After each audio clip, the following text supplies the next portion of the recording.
When God alone is advocated, the hearts of those who do not believe in the hereafter shrink with aversion. But when idols are mentioned along with them, they become satisfied. 39:45.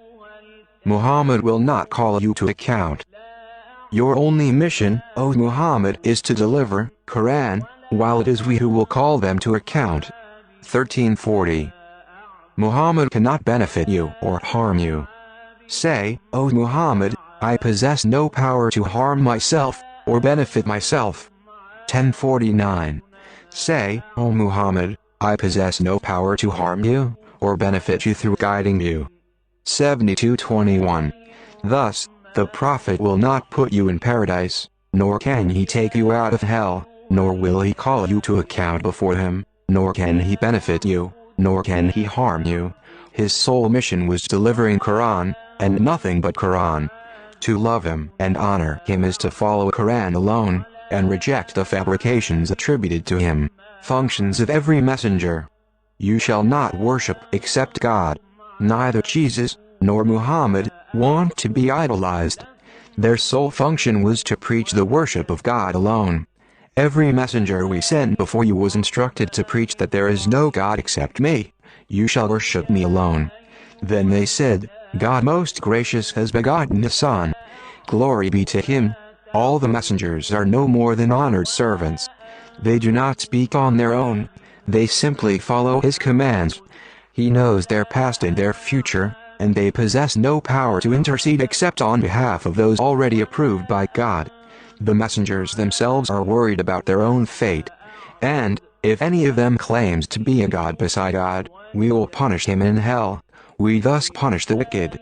21:25-29. Sole function of the Prophet: deliver Quran.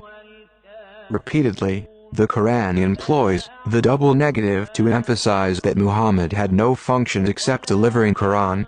You have no duty except delivering Quran. 42:48. Your only duty is delivering Quran, while we will call them to account. 1340. The messenger has no function except delivering Quran, and God knows whatever you declare, as well as whatever you conceal. Say, the good and the bad are not the same, despite the abundance of the bad. Therefore, you shall observe God, O you who possess intelligence, that you may succeed. 599-100. Unfortunately, those who refuse to believe that Quran is the only source of religious guidance are much more abundant than those who believe. See also 1635, 82, 2454, 2918, 3617, and 6412. Muhammad does not explain, interpret, or anticipate Quran, just deliver and follow. Hadith and Sunnah advocates claim that Hadith and Sunnah are needed to explain Quran.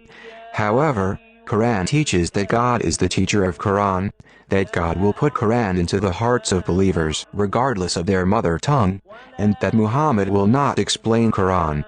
Documents are shown below. God is the teacher of Quran. 55:1-2. Whether it came down in non-Arabic or Arabic, say, for those who believe, it is a guidance and healing. As for the disbelievers, they will be deaf and blind to it. 41:44. Do not move your tongue, O Muhammad, in anticipation of Quran. It is we who put it together as a Quran. Once we recite it, you shall follow it. Then, it is we who explain it. 75:16-19. The followers of Hadith and Sunnah do not follow their own teachings.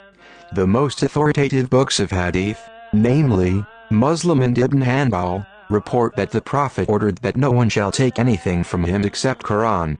Shown here is the Arabic text of this Hadith. Abi Sa'id al-Khudri, may God be pleased with him, reported that the Messenger of God, may God exalt him and grant him peace, had said, do not write anything from me except Quran. Anyone who wrote anything other than Quran shall erase it.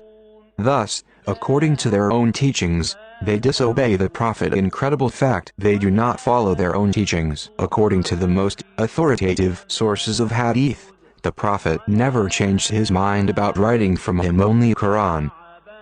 Zayd ibn Thabit, the Prophet's closest revelation writer, visited the Caliph Muawiyah more than 30 years after the Prophet's death, and told him a story about the Prophet. Muawiyah liked the story and ordered someone to write it down. But Zayd said, "The Messenger of God ordered us never to write anything of his hadith." Reported by Ibn Hanbal, they disobey their own fabricated idol. Quran. Do they have a book where they find anything they wish? When you confront the followers of Hadith and Sunnah with the Hadith shown previously, they admit the existence of such Hadith. They explain their failure to follow their own teachings by the fact that there exist equally authentic Hadiths where the Prophet ordered the writing of his Hadiths. The Quran describes such people as criminals, and asks, do they have a book where they can find anything they wish? Shall we treat the Muslims like the criminals? What is wrong with your judgment? Do you have a book where you can find anything you wish? Both Hadith and Sunnah fit this Quranic description as a book where you can find anything you wish. The conjectural and contradictory nature of Hadith and Sunnah are unanimously recognized. Their favorite question: if Quran is complete and fully detailed, as God says, where can we find the details of Salat prayers? This famous question reveals their total ignorance of Quran and a subconscious effort to prove that God is wrong in his repeated assertions that Quran is complete and fully detailed. For the Quran teaches in no uncertain terms that Abraham is the founder of Islam as it is practiced today. As such, what did Abraham contribute to our daily life as Muslims? The Quran teaches that all religious practices in Islam, Salat, Zakat, fasting and Hajj, came to us from Abraham, generation after generation. Thus, Islam in its final form, as is practiced today, is based on two things: 1. Quran contributed through Muhammad, and 2. Religious practices through Abraham. All religious practices in Islam existed before Muhammad.